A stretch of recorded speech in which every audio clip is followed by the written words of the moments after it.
When I was 15 years old, when I got this job, I said to myself, I am going to work here until the day that I kill myself. And, hello, I'm still here, so I must be happy, right? I had me a vision. There wasn't any television. But looking into the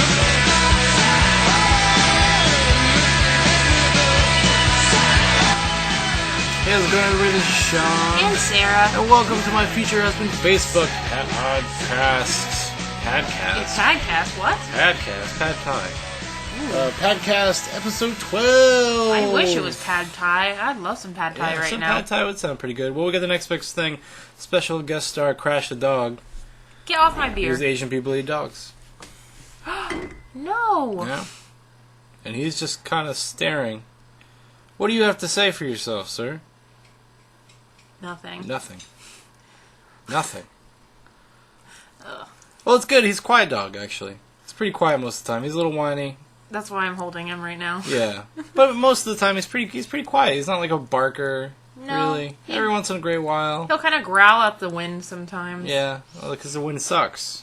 Yeah, it's true. Pissed off by the wind. He's just like, fuck that. Stop blowing in my ears, man. Who are you? The fuck do you think Bless you are, man?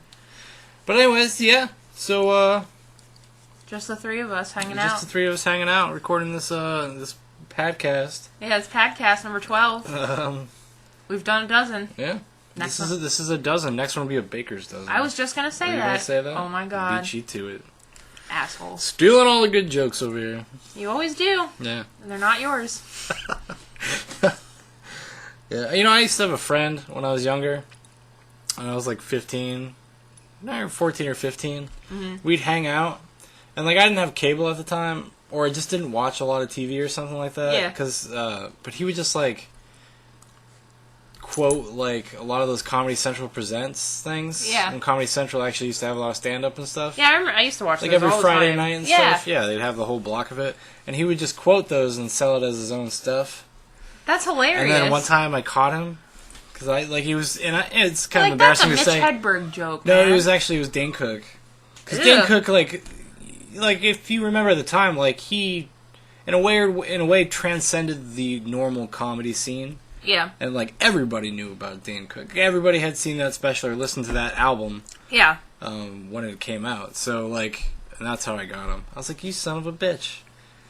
All this I time. must have been like 14. You were bamboozled. I got bamboozled pretty hard. Pretty hard. Hoodwinked. Hoodwinked and bamboozled. Malcolm X. God damn it. God damn it, just already getting political over here. I just can't help it. Can't help it, that's politicking. So, what are we drinking today, actually? Might as well comment on that. Wolfsteiner. No, it's not. Well, let's just say... Warsteiner. But I'd rather... it's Warfsteiner, Warsteiner, like, this is the kind it is Warsteiner Oktoberfest. Yeah, it's an S. That's an S. That's a fancy That S. is a big S. Duh. Oh, it's fucking... Warsteiner, but I was Fool called... me once, Warsteiner. What was I calling it in the store? Warfhammer? Warfhammer. Which I think's better. It's 5.9. That's pretty high for, like... Grocery store beer. Well, I mean, it's German. This is a German beer, a German beverage. It's an Oktoberfest edition. Edition Oktoberfest, rather. With a 'Cause K. It's European. Yeah, they spelled it the correct way. Or something. October. A very European way. Yeah. Yeah, so... What have you been up to? What have you been watching, Sarah? So we're going to do our Netflix streaming stuff right now. I What don't... we've been Why watching you on make me Netflix. talk about all this embarrassing stuff I've been watching? Because it's embarrassing when I'm in the room. Oh, Well, it should be. shut up. It should be. See, that's the point we are in our relationship. If you don't know this or this is your first time listening, we are actually engaged and we live together. And we share a television, which is something we will remedy once we get into a bigger place. Oh, calm down. But It's not that bad. we share a television and we watch things in a room together. And so we're exposed to whatever the other person is watching. Yeah. You have a proclivity for what? Mindless, crappy TV shows. Mindless, crappy TV shows. Like what, Sarah? Like, well, if you were to be defined by a genre, what would we call it? I guess reality TV. Reality television. But I like only certain kinds. Like, I don't watch, like... I don't know. Yes, you do. If you could, you would. It's true. She's over here turning red. She's like trying to justify it, but I only watch like certain ones. It's like, no. If it's on there, it'll be watched. I think regardless. Which is fine. I'm just teasing you. I know you are. I don't really care. I do. It's because because secretly... It gets grating. It gets grating even to listen to it in the background. It's like... Because I secretly want to work for the soup. Well, okay. I don't know if these, television shows from like 5-6 years ago are going to be really relevant enough for the soup. You might want to just start watching stuff that's on television right now. Whatever, man. I mean, how many seasons... Okay, get out my face. Wait, hold on. What was the one that you watched a lot of recently? Cake Boss. Cake Boss. You watched everything that was on Netflix. Is it like 5 seasons worth? Yeah. Was it? Yeah. And those are like full seasons. Those are like 22 episode seasons, right? Maybe. Oh my god. Cake Boss, because I watched a few episodes with you. I watch a few episodes of everything you watch. Yeah. Right? And like, there is an interesting aspect to that. Just like, oh, it's cool to see the cakes and stuff like that. It's like cakes. It totally gets redundant, though. That gets really redundant. And that guy, Buddy... Don't make fun of Buddy. ...is so fucking annoying. Like, his staff, like, everybody on that show just annoys me. Because they're all, like, dirty New Jerseyan people. Apologies if you're from New Jersey. I doubt you now we are, just though. lost 2 viewers. We just lost New Jersey, everybody. God damn it. No, that guy's he just annoys me. And then it gets redundant because it's basically like, wow, we make this cake and then we're going to put this stuff over it. What is it called? Fondant. We're going to put fondant over it and then we're going to paint shit on it. Every episode, guaranteed. But they do really cool stuff with the cakes. Sometimes. They made a dinosaur cake. Yeah. They made a coffin cake. No, yeah. I saw the end of that one. Yeah, you They're did. Halloween spectacular. Spooktacular. What was the other cool one they made? They made some with fire on it. They made a go-kart that moves. I think I saw that actually years ago when it was like on TV. Oh, pardon me. Because back when I was watching regular television. Or television on a regular basis. Yeah. Well, I don't know. I just like to stare at the television. So what? So sue me. Well, it's cool. I mean, because we have like, like, you watched a lot of it when I wasn't here, so I was thankful for that when I was at work. So that was cool. So thank you. You're welcome. I'd like to officially thank you for that. Sparing me that. I don't know. I just, like, it just would, even when you had it on, like, I would just, like, it would just annoy me. I don't know. Well, I'm sorry. Because I have, like, I've talked about this before, like, I have a fascination with that stuff. Yeah. But there is a certain point where I just, like, I can't do it anymore. Like, when we first moved here, or not first moved here, a couple months after we moved here, like, we watched a lot of Toddlers and Tiaras. Yes. Right? Yes. I think we watched, like, almost a season. Pretty much in, like, a day and a Yeah, half. we watched like a whole season. Yeah. Yeah. And by that, and then I was just sick of it. I was done with it. And then we watched a couple last night, because there's some, like, new episodes on there or something like that. Mm-hmm. I watched one of them, and then you went to bed, and then I wasn't watching it at all. It was just on. Yeah. And, like, I was like, I am done with this shit. I am so done with, like, that show. That show especially, because it's like... Exploiting children. Not only exploiting children, but it's just like, how can these parents that are on these shows not have, like, this... be self-aware enough to, like, realize the things that are coming out of their fucking mouths? Because a lot of people aren't really... I mean, I'm not a crazy, like, advocate, like, these children should be taken away from these parents and stuff. Like, nothing, like, crazy like that. But, like, it's like, Jesus Christ. You're asking a 3-year-old if she can hold it for 5 minutes... like, to go because she has to go to the bathroom. Like, maybe you should recheck your fucking priorities. No, I know. You know what I mean? Like, No, I know. and I find the whole, like, thing just disgusting. I think that's in general. partially why I like reality TV, besides the fact that I like shutting my brain off for a while. I like seeing how horrible people are. Or what depths people will go to. See, but you're feeding into a vicious cycle, Sarah. Okay. Feeding into a vicious... You didn't even let me finish my sentence. I'm sorry. But Continue. Okay. Continue. No, see what depths people will go to, like, get their, like, 15 minutes or whatever. You know, it astounds me. I think it's fascinating in that way. I think it's fascinating from a certain perspective, but I find it more disgusting than anything, because I think No, that's why... the idea of putting the dregs of society on a pedestal that's my biggest problem with most reality television's TV. It's like literally the shittiest people, and like this is actually, and I'm not including something like Cake Boss in this, Yeah. because it's built around a business, and those people have a skill, and they provide a service, and it's a reality show, and I'm sure that show when it first started was a lot more about making cakes than it was at the end. Yeah, it was. Because by the end, they're going to Italy on their family vacation, and you just watch them go through Italy and that was fucking annoying. It was so grating, so horrible. But something like that just like puts the most worst human beings like up on pedestals for people to watch, and I think it like in a weird way, just because of how popular those shows are and stuff. Because like you said, most people I think would watch it for the same exact reason. Yeah. But like, I think it has a larger effect on people, and I don't think we can know right now because it's only been like 15, 20 years. But it's like 20 years reality television, say, give or take. So I mean, the real world from till now. Yeah. Yeah, I would say 20 years. About 20 years. So you can't really see the long-term sociological effects of that, but I think it does affect people on a certain level. Like, once you just constantly watching, like, shitty people be shitty, does that somehow affect you, do you think? Does that make me shitty? Well, because No, I'm not saying that. I'm asking a question. I was going by your logic. Because it normalizes the behavior. And you can see that in people of our generation, like... Take something like like the Real World or Jersey Shore or something like that, and then you see that stuff out in society. You see people start acting like that. Yeah. Because it's been normalized and it's been made cool, and you're made to want to empathize with these characters, no matter how disgusting their plights are. You know what I mean? Like, so you. But that's a choice the viewer makes. It's partially a choice, and partially it's just a subconscious reaction to drama. And the way something is presented to you. Yeah, of course it is. I'm not saying that you would be, there's, not everybody would be affected in a negative way, but think about 12-year-old kids watching it. Or 13-year-olds, or, people in their early teens. What are those kids doing watching that show?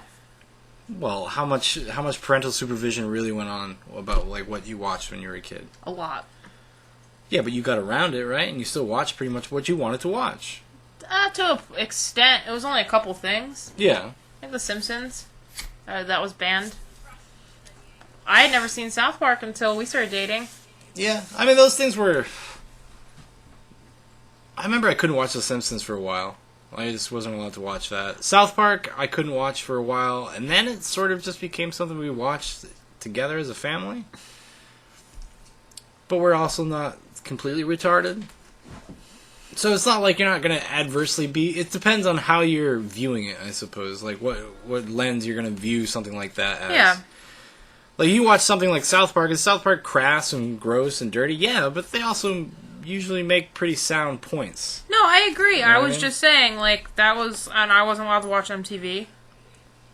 Yeah, neither was I. No, I'm just saying. And for a while I didn't. And then as I got older, I just did it. Yeah, but... Well, but there's also this idea of, to our parents' generation, MTV meant something different than it does to this one. Yeah. Or, just television in general, as just a thing. It was different. The landscape was different. And there was a lot more, I think, parental supervision, when it came to what kids watched and stuff. Because nowadays, it's pretty much, free reign. So you have things like Netflix. And kids have iPads and sneak videos and they're in their room watching it. They're no longer have to go to the living room and, turn the TV really low so you can watch heavy metal. You know what I mean? You don't have to do that anymore. The cartoon from the 80s. That is something that's weird enough. As stuff was banned when I was little, my mom openly watched Heavy Metal, the cartoon movie, in front of me when I was 4. Yeah. And I remember that. I remember boobs. The breasts. The breasts of heavy metal. No, I mean, so I think that it's just, it's different, and then when people watch the stuff, for whatever reason they're watching it on, whether it's ironic viewership or not, you're actually feeding into the thing that makes it popular. No, I understand. So and that's something I thought about for a long time. People that would ironically watch, the Jersey Shore, I used to just, call bullshit. Fuck you. No, I had there was a couple kids in college who tried to have, Jersey Shore parties, and I would refuse to go. And then at a certain point, they're not watching it ironically anymore. No, they're watching it because they want to watch it. No, I understand. No, I understand. It's a new episode. You know what I mean? No, I understand. Yeah. That's how it was. Yeah. It just grosses me out. Anyway. Sorry. Sorry, I grossed you out. Sorry I went on that little rant.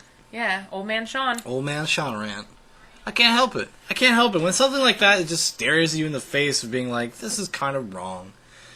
I find it to be slightly more, like, the Toddlers and Tiaras, like, you know what would be interesting? If What? somebody made, like, a serious documentary about what that actually is. Yeah, and I not, agree. like, a weird celebration of it. No, I understand. And yeah, there's some stuff in there. It's funny to laugh at people being dumb and being eccentric and weird but then there's a reality to it where it's just like, well, you are actually watching people interact with children. Like, No, I understand. I know, I'm having a conversation with you. I know, and I'm saying I understand. I'm just saying, Just saying, yo. it's gross. No, I do agree when children are kind of involved, it's 10 times worse, at least for me. I think just like beauty pageants, children's beauty pageants are kind of like I just think they're creepy. I could understand if they're like teenagers, maybe, or something. When there's like some sort of cognitive decision that I'm interested in something and I would like to do it. No, yeah, exactly. Instead of them being like, I'm only doing this so I can get tacos. Which is some of them- actually a quote from Toddlers and Tiaras. Oh, probably. I mean, some of them are 3 years old. They do that. Some of them are even younger than that, Sean. The Oh, I moms parade them on the stage parade in them their on arms. stage. It's weird. No, Because it's more about, I mean, which I assume you understand, it's more about the parents than about the kids. Like, it's about them... Well, to quote one mom from last night when we were watching it, I love living vicariously through my 4-year-old daughter, is what she said. Yeah, And I that's was like, strange. No, it is very strange when parents do that. I mean, parents do that a lot with kids regardless. I mean, it's obviously not just limited to beauty pageants. No, I agree. But vicariously wanting your children to, like, be better than you so you can vicariously kind of get some type of enjoyment out of it. Yeah. But I find it just gross. Detrimental. And, like, I can't believe it's, like, it's legal in, like, some weird way. I find it weird. I just think of It's Always Sunny, Frank's Beauties. Frank's Beauties, yeah. Frank's Little Beauties. Yeah.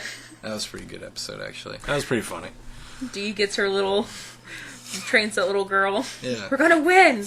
We're gonna win! Well, it's just, I They don't know. do the tap dance routine together. Mm-hmm. Well, and that's the point they made. No, I know. It was all about Dee. It wasn't about that kid. Who just wanted to do her Well, homework. that's what it, but the entire gang. It was all about them and not about the kids. No, Yeah. I understand. Yeah, I don't know. So, that's what I've been watching now that we had to bring that up. You've been exposed. I don't care. Let people think what they want. I don't care. Think what you want. Think what you want.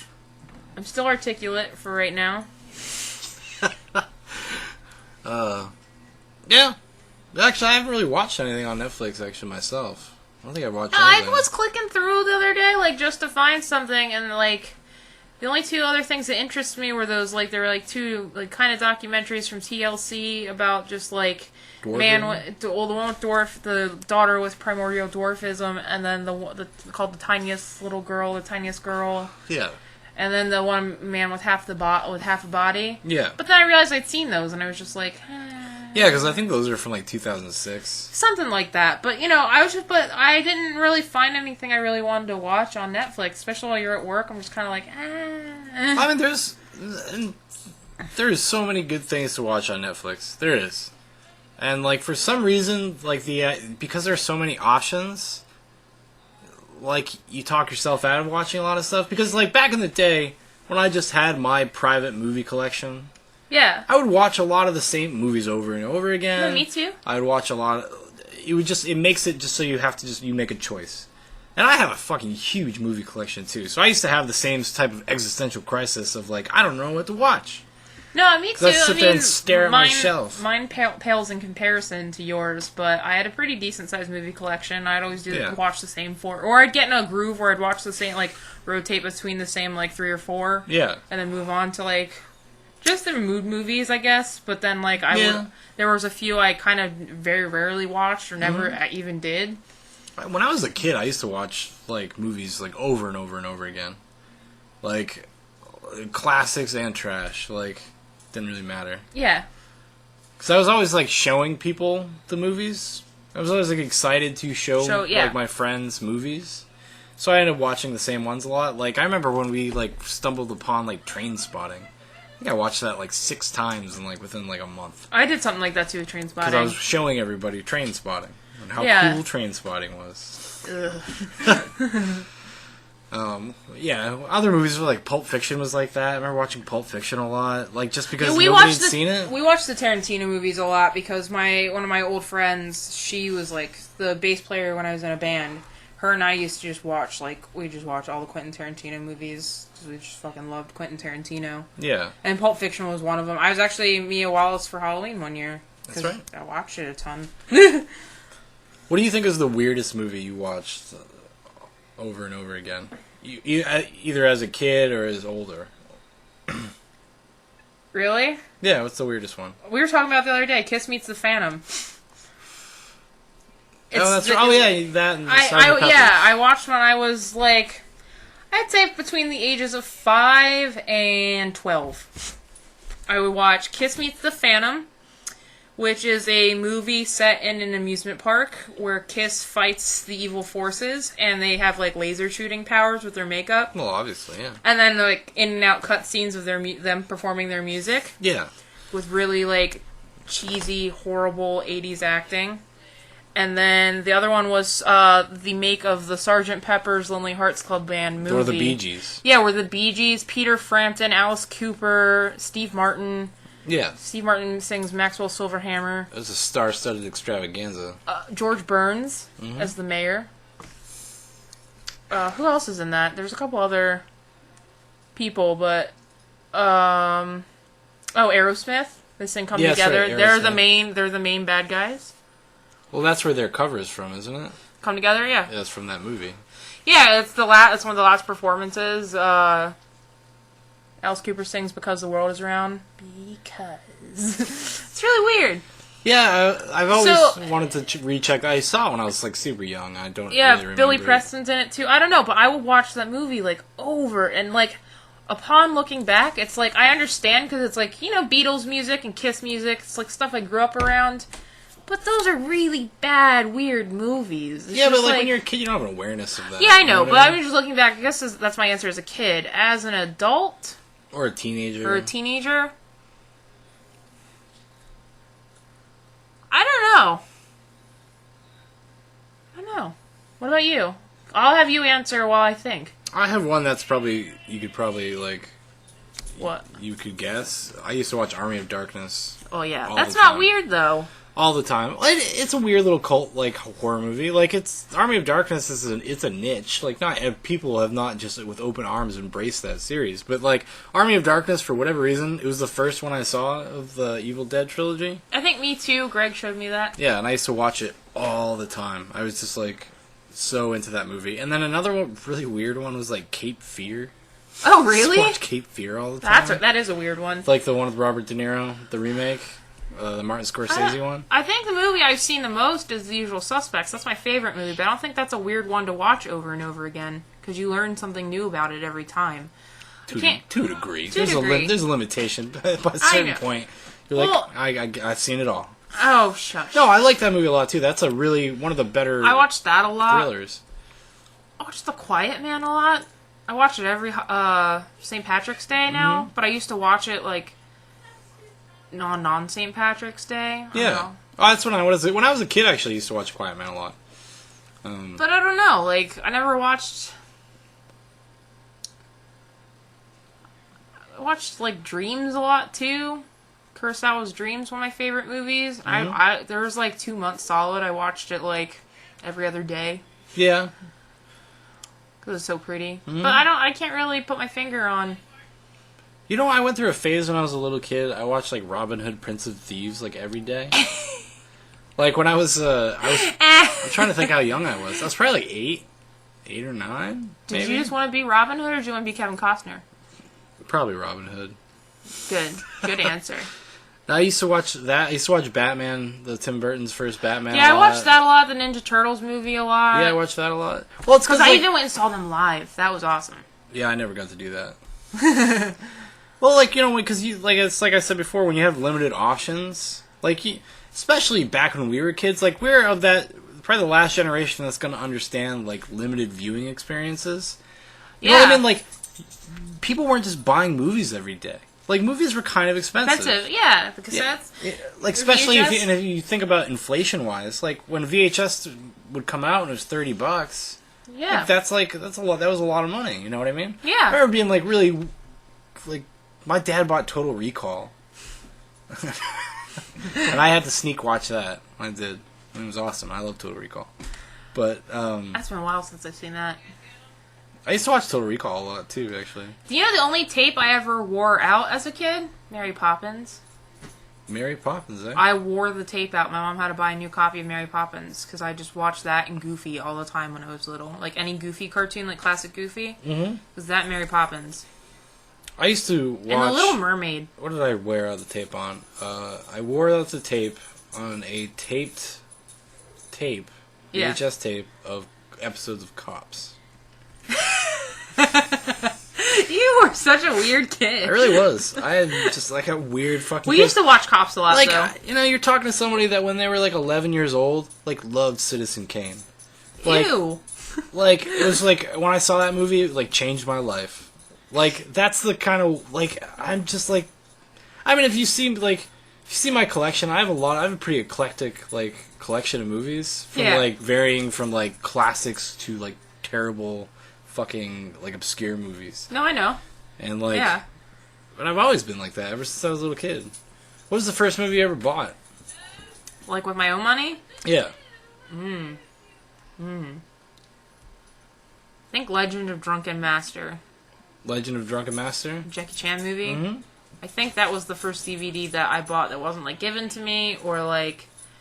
Because I don't think I bought, like, any tapes with my own money. You know what I mean? Because I was too little. Yeah. I didn't, you know... Yeah, really? I started... So I did. I was on the, remember those Columbia House? Yeah. I was part of that club when I was, like, 12. Oh, my. Yeah. Well, I was working... I didn't start working until I was 15. So... I don't know, if it was money earned around the house, I don't know. That's the first one I remember buying, though. Like I like went out and sought it out. I think the first one... That's a pretty sweet movie, though. It is a pretty sweet movie. First one I ever bought was The Shining. That explains a lot. That I actually bought. Like, I bought the VHS. Yeah. The Shining. And then after that was, like... Maybe Batman 7. Forever. Now that I think about it. Yeah. Batman Forever was in my house. I don't think I bought it, though. I think because me and Uncle Pat are, like, super into Batman, Yeah. so. I think it was Batman, maybe Batman Forever, then. Batman Forever, I actually saw that in the drive-ins. I've still never been to a drive-in. That's right. You never have. We'll have to go someday. Maybe. Well, that was a fun little nostalgic trip. Down memory lane. Down the memories of lanes. So, but we did go to the theater. The theater Oh, for someone's birthday. And, yeah, we saw 2 movies. Yes, we did. Saw 2 films in the theater of more recently released films, anyways. We saw Prisoners and Gravity. Ooh, there's Gravity. What'd you like to talk about first, Sarah? Let's talk about Gravity first. I'm talking about Gravity first. We're going to talk about Gravity first. What'd you think of the film, Sarah? It was alright. Yeah, it was an okay movie. I think it's... Well, the funny thing was, once we left the theater, you were, like, you were razzing me, because I was like... I call her a hipster. Yeah, you did call me a hipster. I got really mad. Jaded hipster type. Well, yeah, I just... Can't enjoy the pure joys of cinema? Nope. No, it was more just like, I didn't went in not knowing a ton about the story. Like, I knew it dealt with, are we doing spoilers? Yes. Okay. Yeah, just so everybody knows, these next 2 movies we're going to talk about, we were probably going to spoil. Gravity, I would not worry about spoilers. It doesn't really fucking matter. Yeah. Spoilers and Gravity don't matter. Spoilers with Prisoners, maybe. Spoilers and Prisoners, we'll open that up to a larger discussion, because I have some things to say about that film. But, Gravity... Yeah, so it's about, things going wrong in space. As we were joking, it should have been called... What was her name? the Ryan Stone. Yeah, Dr. Ryan Stone. Dr. Ryan Stone, worst day ever. Yeah. But, so that's pretty much all I knew is just stuff went wrong. I didn't know how they were going to fit that into a feature length. Yeah, that's all I knew. Yeah. The only thing I knew is actually, I saw that trailer, and I knew who made it. Yeah. And I knew the actors in it. Yeah, that's so, I mean, so I didn't know what to expect, but, I don't know, it was just kind of, it was alright. Like, it was pretty. Yeah, that's why I think it's like, technically, like, incredibly well-made movie. Like, on a technical aspect, as far as, like, I mean, the opening shot is, like, almost 17 minutes long without a cut. Oh, wow. Like, I mean, there's, like, a lot of cool movie tricks in that movie. Yeah. Like, and Sandra Bullock is pretty decent in it. I like George Clooney. In George Clooney was okay. No, He was just George Clooney. I like George Clooney. on his like little rocket chair. Yeah. It's like he's sitting in like Jetpack. His jetpack. Psh, psh, psh, Just talking. just Shooting talking, the shit. Just trying to keep her calm. I was like, I don't know. Like, it's I think it was an awesome movie going experience, but an okay movie. Like, that's kind of how I felt about it. I agree.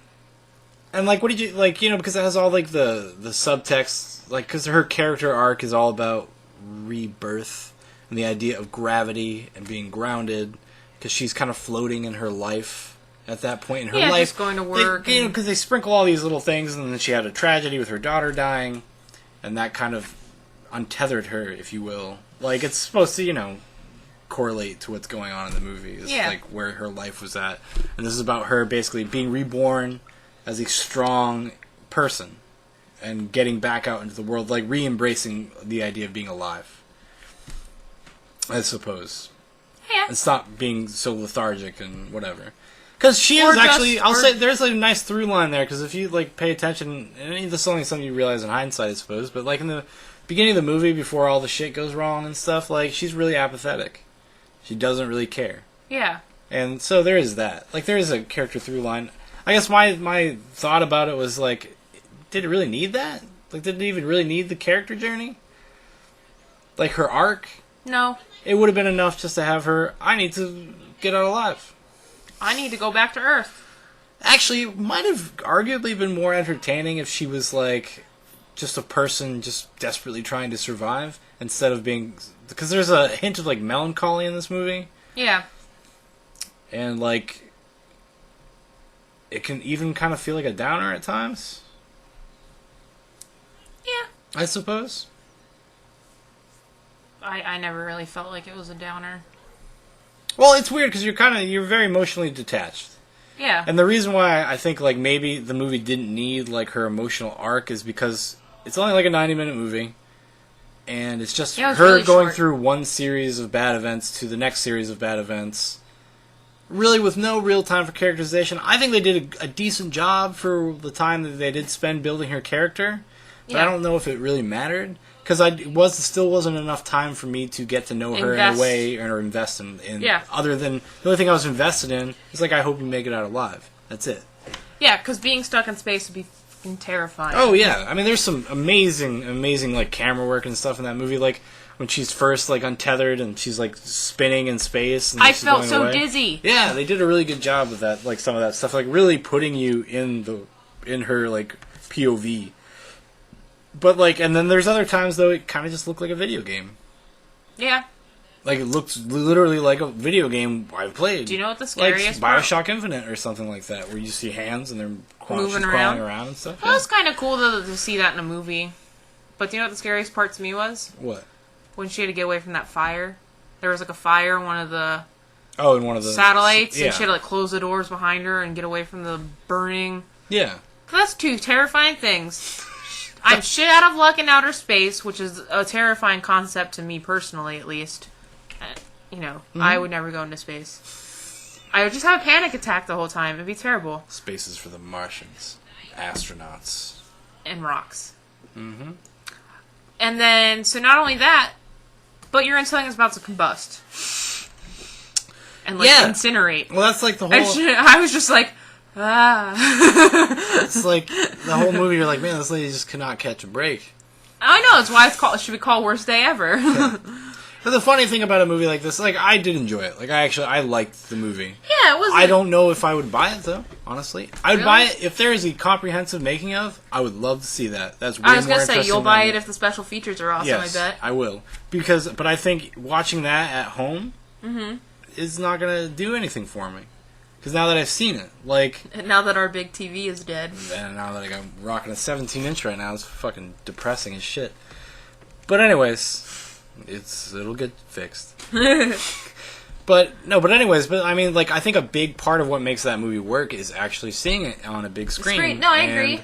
And even in 3D, I think, while, like, our theater was a little... It's hit or miss. It's hit or miss, our theater, as far as, like, their skill of projecting 3D. Sometimes it just works better than other times in that theater for some reason. And, I mean, it kind of... But it's... Even though it wasn't the best projection of 3D I've ever seen, like, from the theater, I still, like, thought it elevated it a little bit. I did. Yeah. It added depth. No, and that's all it is. It's not stuff popping out at you or anything. It's just depth of They field. do the popping out a couple times, but... Yeah, with, like, the teardrops thing. That was cool. Floating towards the camera. Or when George Clooney first, like, she loses a screw and he, like... Reaches basically into the I audience. kind of wanted to laugh at that moment, though, because I was like, really? Well, you're making a 3D movie, why not? That's what I say. I'm never letting you make a 3D movie. Just be things poking out at you all the time. 3D porno. I'm sure somebody's doing that. How did I know that's where you were gonna jump? I don't know. That's creepy. But anyways, I think, like, watching it at home is kind of be really underwhelming. Because there's not a story there to really latch onto in any real way. Unless you're just, like, a movie, like, really movie nerd, aficionado, and, like, really want to dissect, like, some of the technical aspects of that movie, Yeah. then maybe. But if you're just, like, a casual moviegoer, Yeah, not if really. you watch it at home, like, on a regular home screen, do you think people would, like, it would lessen, like, the impact of, like, whether people like it or not? I think people would probably watch it, like, once or twice more and then be done with it, so it's not really... Well, most movies, even the ones I buy, like, watch maybe once or twice. No, I know, but I'm just saying, like, unless there was another reason to buy it, like you said, a comprehensive, like, behind the scenes or interviews, I don't really... No, I'm saying, do you think it would detract from people's enjoyment watching it at home? No, I said yes. Yeah, okay. Are you listening? And then I said, so, and then I was backing up my yes with, like, so, and there's also not many other reasons to probably buy it, like... Yeah. Well, because I've done that with other movies, like Prometheus. I Yeah. think Prometheus is kind of mediocre. It's like an okay movie. But when I found out that there was like a 4-hour making of documentary, that's Yeah. why I bought it. Yeah, we've fallen asleep, or I've fallen asleep to that many a time. Or the commentary. Oh, I thought you put the making of on, too. Once. Oh. You're keeping tallies? Because I know. I keep track of what I watch. Sometimes it takes me many, many nights to get through a movie. I know. But yeah, so I mean, I'd say see it in the theater. Yeah, if you're going to see it, you should see it in the theater. I would actually, even though I didn't get to see it on IMAX 3D, that's how I would recommend watching it. But make sure you have a legit IMAX. Well, even if it's a Limax, it still would be, I would still recommend it. I wouldn't recommend it to people living in White Marsh, Maryland. It should be like the biggest screen possible you can possibly see it on, and 3D is probably the optimal way to watch that movie. With Yeah. a theater that has like good surround sound and stuff. I would love to see it. I wonder if the Maryland Science Center is playing that. That It would might have been be. awesome. In IMAX? That would have been fantastic. Because that thing is legit. Yeah, it's a big IMAX screen. Isn't it? This has got the one that wraps around, kind Yep. of. Yeah. I saw Yeah. Deep Sea 3D there. It was awesome. Yeah, I've seen a few like nature IMAX movies. They're pretty sweet. That's the one narrated by Johnny Depp and Kate Winslet, though.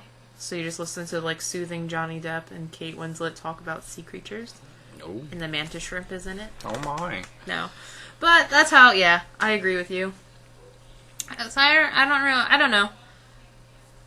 Besides the fact that it was nice to look at, I like you were saying, I didn't really invest in the characters that much. Even George Clooney. Well, because they're not there. Like, I don't see how you really could. In any real way, like, yeah, you can be empathized, but of course, it's fucking this is a terrible situation. But, Yeah, that fucking and that's, sucks. You're and that's stressing. really all you need in that movie, I think, because it's more of like a ride. than it is a movie. Yeah, that's what you explained it as that night. Yeah. That makes sense. It's like going on like some sort of like guided tour ride thing. Like, I don't know. Like, but having said that, like, I still really like liked it and appreciate that it was made in a weird way, but that's coming from a person that's like a movie nerd. Yeah. Like, so I like things like that are just like well made. Yeah. Because it's super well made. Some of it has a few of those sequences are probably the most like thrillingly shot like action sequences that are like small and intimate but big at the same time. Like, it's really well done. Like, that kind of stuff is, but there's no story. Yeah. There is no story, and the one that is there is so on the nose that it might make you roll your eyes a little bit. A little bit. Yeah, because you're like, okay, I get it. I get it now. I get it. I get it. Okay. Also, did not need with all like the birth imagery. I did do it a few times, and then I thought about it earlier today. I was like, oh, and the thing at the end when she's birthed from the pod at the end of the fucking movie. Oh yeah. Comes up for air again. Oh, I didn't think of that. Yeah. God damn it. It's everywhere. Well, I did like the first time she's in the fetal position. She looks like she's in a womb. That looked really cool. It was really sweet. Yeah, it was like a fantastic image. How did they shoot it? Was it zero gravity? No, it's wire work and stuff. How did they get her hair done? Her hair doesn't really move. Yeah, that's right. Wire work. Wire works. Yeah, but I don't know. It's like in the CGI, the animation is like flawless most of the time, and it's really like really, really, really well done. Like, really crazy technical masterpiece. That's what it is. Like, it's the Citizen Kane of technical masterpieces. If you'll allow it. I don't allow it. I don't allow it. Nope. Yeah, but I mean, because there's not.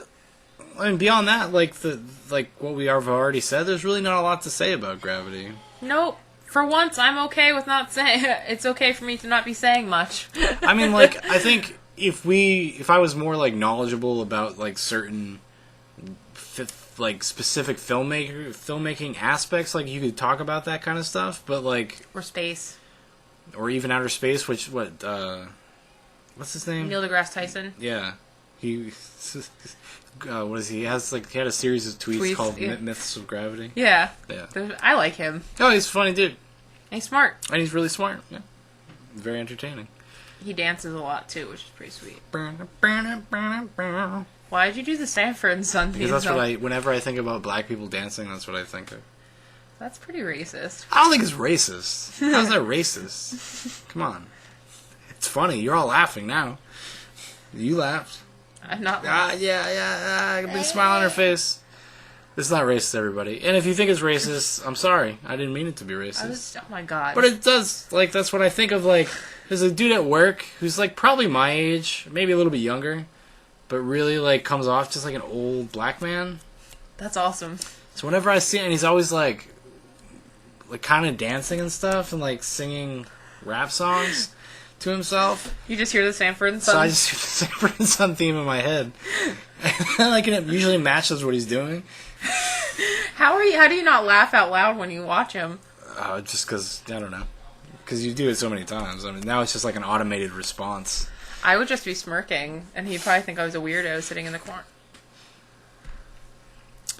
But yeah, I don't know. I mean, like I said, enjoyed it. If you're going to see it, go see it in the theater. And I will second that opinion. Okay. Sarah's seal of approval. The second film we saw, Prisoners. starring Hugh Jackman, Mr. Jake Gyllenhaal, Maria Bello, Ooh, wee Jake Terrence Gyllenhaal. Howard, Oh yeah, Terrence. Viola Davis, I believe. I believe that's Viola Paul Davis. Dano? It could be Paul Dano.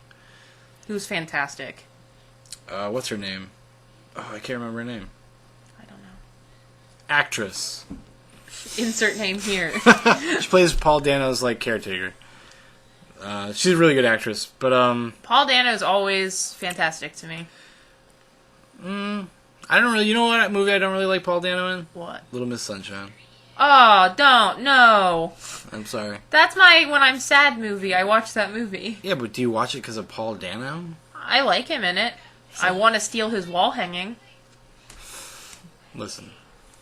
Don't tell me to listen. It's all Frederick Nietzsche. No, I don't. But that's the only movie that I can recall where I was like, he kind of annoyed me in that movie. But other He than didn't that, talk for almost the whole movie. he was just annoying. Just his character annoyed me. Which maybe he did a good job. Yeah, because Testament to his acting ability. Yeah. I just like when he screams, because his scream is so weird. But anyways, in general, what did you think of Prisoners? I really liked it. Yeah? Yeah. I wasn't bored.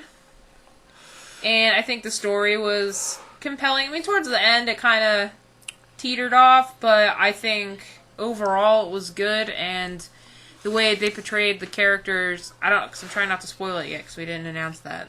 We did earlier. We said we are going to spoil Prisoners. I wrote a text review of this where there are no spoilers, talking about some of the moral complexities and of parental responsibility and how it affects you and stuff.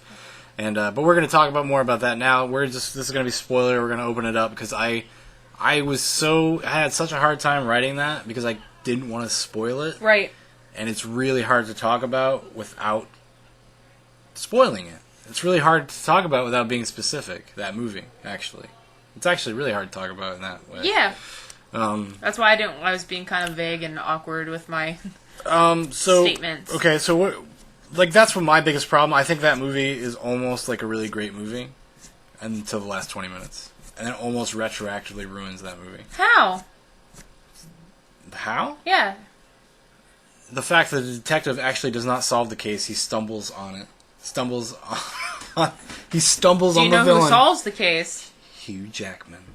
Wolverine. The goddamn Wolverine. But it's all through happenstance. It's not through police work or procedural nature. And then it also weirdly justifies some of his behavior, which I think Hugh Jackman? Yeah. Which I think actually takes away from the subtext and the commentary that was going on, about that kind of moral dilemma and that moral complexity. Okay. It actually steals some really interesting conversation the movie was having by actually kind of not really, but kind of justifying it. Kind of saying he was kind of right. Yeah, actually, I remember thinking that at one point, being like, oh, motherfucker was kind of right. All right. Yeah, all right, fine, go ahead. Red whistle, bitch. Torture the wrong person. Well, that's the whole thing, because you're always supposed to be in the movie, you're supposed to be okay, is this just because he's Paul Dano's character, is mentally handicapped to a certain degree. Yeah. Or has, the IQ of a 10-year-old. Because he was abducted. Well, he was abducted and poisoned, yeah. Which you find out at the end of the movie. You don't know that going in. So you think maybe he's just, a sick person. Yeah. And the dilemma of, Hugh Jackman, capturing him and torturing him is because whether or not he's guilty, it's still wrong because... I mean, it's wrong anyways. Even that if he was, a master genius, had all of his cognitive function... Kaiser so saying it. Yeah, even at that, then it's still wrong to, hold somebody hostage and torture them. But... The fact that he's, whether he was guilty or not doesn't matter is because he has the IQ of a 10-year-old. So you're talking to somebody who can't understand what you're asking them and torturing them to tell you something they can't tell you, whether he was guilty or not. No, I agree. And that was the whole thing about that aspect of the movie. And then the movie kind of washes it away in the last 20 minutes. Yeah, I agree. I guess. But... I mean, because there's so many interesting things about the whole, because if you put yourself in the shoes of that character, of a parent whose child has gone missing, and you think maybe even in the smallest chance I can do something to change that. And you know something. But then there's also this other side of it. It's are you Terrence Howard's side. Well, not just Terrence Howard, but are you doing this to make yourself feel better because you're so helpless? Yeah. And this is what you feel like you can do to take some control. I think and it might not actually do anything, and you probably kind of know it's not going to actually do anything. But I think that's the juxtaposition of the two sets of parents, because there's two girls abducted together. Yeah. And I think even though Terrence Howard is there while Hugh Jackman is the main propellant of that action, I think him and his wife show the opposite end, where it's the opposite end of the spectrum in that situation, where it's like they will do anything. They will walk for hours and hours, day upon day, in the woods looking for the kids, and like, you know. Yeah. But they're not gonna take it out on another human being. I disagree. At the end they get there, but I think... No, I totally disagree. I disagree 100%. Okay. Terrence Howard knows about it. He's totally complicit. When the wife finds out, she's complicit. And just because they walk away and say they're not going to take part in it, but then her line was like, let him do what he has to do. Which means it's just as bad as doing it. I guess. Like, I don't think they get to watch... And that's part of one of the things I like about the movie. It has that kind of... those kinds of like dynamics at play. And then the movie like fucking squanders it. And then gives you like basically the end of like a Law and Order SVU episode. Oh, don't give it that. I'm sorry, but like as much as I used to enjoy Law and Order SVU, it's not fucking high drama. Like it's story of the week, crime of the week stuff. And that's kind of what that felt like. The resolution to the story felt like. It was. I also want to know if they find. It was really Jackman. neatly tied up in a bow, and like, yeah, of course they do. Like he hears the whistle. That's the last shot. So he hears the whistle and he looks over. They found him. Okay, I was making sure. I thought like it would have been much more interesting. Well, first of all, it would have been more interesting if they didn't find him, or that those girls were dead. Like, Yeah. if you wanted to tell a grown-up, like, adult story about, like, kidnapping and abduction, which that movie set out to do for its, like, first, like, almost 2 hours was doing, and then decides, like, no, we're gonna, like, give a happy resolve and stuff like that. It kind of, like, it was contradictory to what had come before about, like, this really, like, grounded morality play. Yeah. Okay. And about the different aspects of and how it affects different people. And, like, you have the side of Jake Gyllenhaal's character, the detective, and how he's, like, how it affects him as a police officer, as a detective, and, like, what the kind of psychological toll, like, somebody that works on kidnapping cases must have to go through, because you're going to get the, like, ire of the parents and stuff like that when you can't give them answers right away. And he's kind of jaded and, like, by it and blah, blah, blah. Right. He's very dark. He has tattoos. I think he did good, and a sweet haircut. A sweet haircut. No, actually, he did a pretty good job, and I think like his. I think I even said to you during the movie, I was like, he gets better as he gets older. Yeah. Oh, totally. Actually, I think the real star of that movie, though, the one that like Hugh Jackman is pretty awesome in that. Hugh Jackman's just awesome. Up until they had just make him like an action hero at the end. Yeah. He was like a real person Yeah. for like 2 hours, and then it's just like, what the fuck? I like when he was pretending to be drunk. And then they had like, because if, you know, the way they do the villain thing, it's like, this has been part of a child kidnapping ring, and they're doing this because this is how they're waging their war on God, like religious nuts or whatever, Yeah. or Satanists or whatever. Whatever, they Some don't really kind of clarify. occult thing or whatever. If you wanted to go that route, we should have found out that Melissa Leo, that's the name of the actress. Good job. We should have found out Melissa Leo was the villain like a half hour before the movie tells us. Like, in the way it is now. Yeah. Like, so that there could have been, like, some sort of... More development of the background. Developer. Develop this idea and why they're doing this stuff. And kind of like you find out that her husband was killed by a priest. Yeah, in the beginning of the movie. In the beginning of the movie, but I don't feel like they put enough on that either. Like, they kind of just drop it. Well, because that's the way that movie was constructed. It was like, remember that? Ah! Big twist! I mean, because you're supposed to make that connection when it gets into when they have, like, the red herring. Yeah. And he's obsessed with the mazes. Yeah. That's where you're supposed to make that connection, because it looks the same as the pendant. Yeah. And then the movie does it for you. I get it, but I just, But the thing about that bothered me the most, I think, was the fact that, like, Jake Gyllenhaal does not figure that out. He just happens to, like, you have to go tell them that we found her son. And while she's in the midst of poisoning the little girl. Yeah. That's how he solved the case. Good job, Gyllenhaal. I really would have liked to see, like, something that was, like, more procedural, like police work and blah, blah, blah. Like, I was, you know, and I know it's, like, probably a bias I'm putting on it that it's maybe not fair, but, like, something like Zodiac. I was just going to say, you're probably thinking something like Zodiac. But Zodiac doesn't have a conclusion, really, because this case is never officially solved, so it gives you, like, who they think the most likely person is. And that, or something even like Seven. Seven's like a fantastic procedural movie, like police, Until the last 5 procedure- minutes. which I just totally disagree with you. But anyways, Sarah thinks it's silly that when a man finds his wife's head in a box, he would probably not take it very well. He was just bad at crying. I'm sorry. He was. How could you be bad at crying? He is actually crying. Good for him. You'd be bad at crying. It just, Gosh. I feel like it was poorly I think done. you need to watch that movie again. Sorry. Okay. Let's watch it. But anyways, so like there's that it kind of bothered me. It's like I wanted it to be kind of maybe more straightforward. Like they didn't have to try to subvert my expectations with some crazy twist. Like, look, these these occult nuts or whatever. They've been doing this for 16 years. Like I think the build up to it was fine, but the fact that the movie just kind of like Puts it there. it just plops it there in the last like 20 Yeah. minutes of the movie. And I thought that was like almost retroactively ruined the movie for me. I think it's so good for that first 2 hours that like I would still totally recommend it. I probably would recommend buying it too. Yeah, I'd probably buy that. I'd like to hear like some of the commentary. There is some weird like social / political commentary in there about Hugh Jackman's character. I believe they flat out say he's like a Republican doomsday prepper.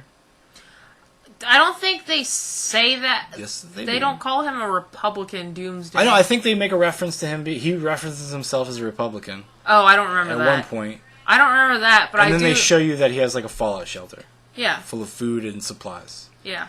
And I think And it's just like, what was it? Prepare for the worst.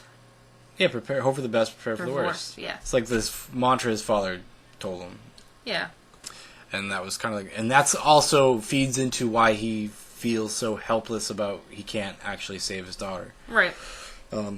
which drives him to kidnap Paul Dano and torture him. In some pretty crazy ways.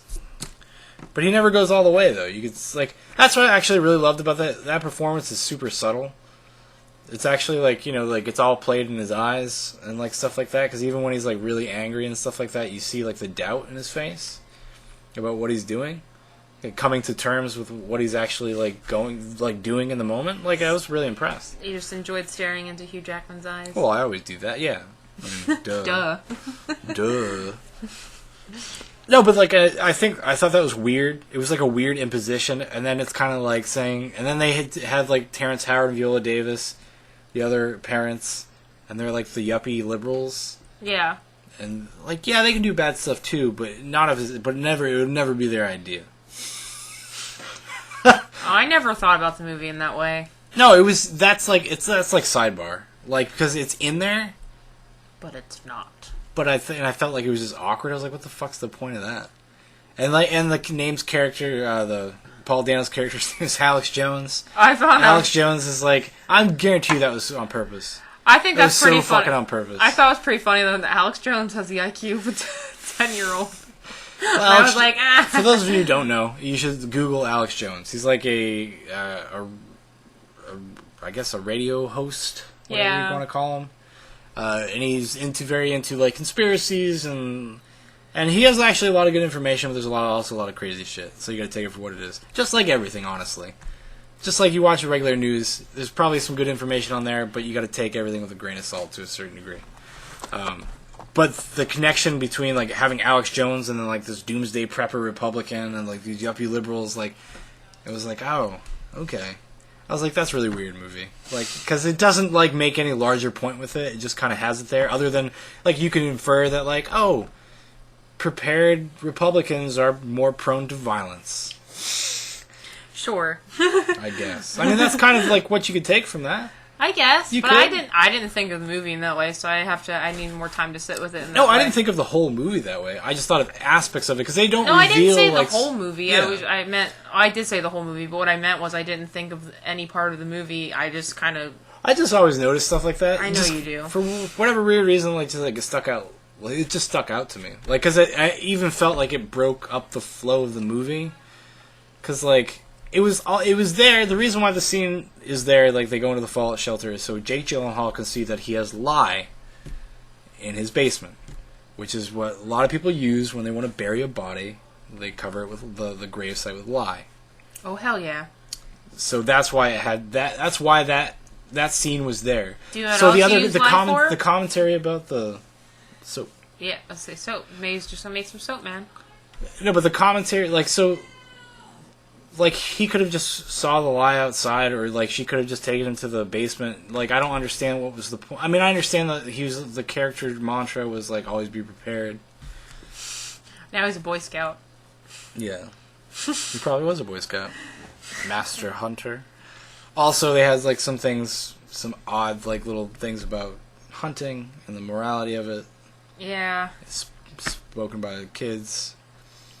So like there was that stuff like that. It's just like, well, if you're gonna say something about it, just say something about it. Don't like hint at act it. like you're smarter than everybody. Like oh, we're so highbrow. Like look at us. Like Yeah. I was like kind of like fuck you.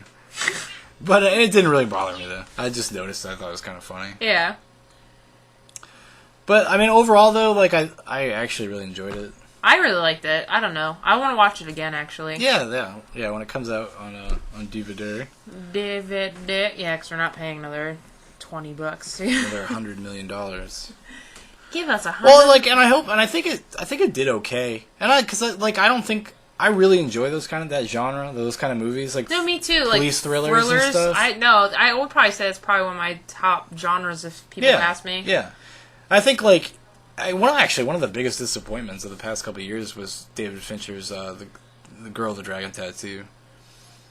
Because it's like it's kind of the same kind of thing. It's a investigative procedural movie, like how you put together the pieces of solving a mystery. I really love those kind of stories, but his version of the Girl with the Dragon Tattoo is only like okay. Like it's like. Did I tell you how I ended up seeing that? I think so. Yeah, I went with my buddy Brian.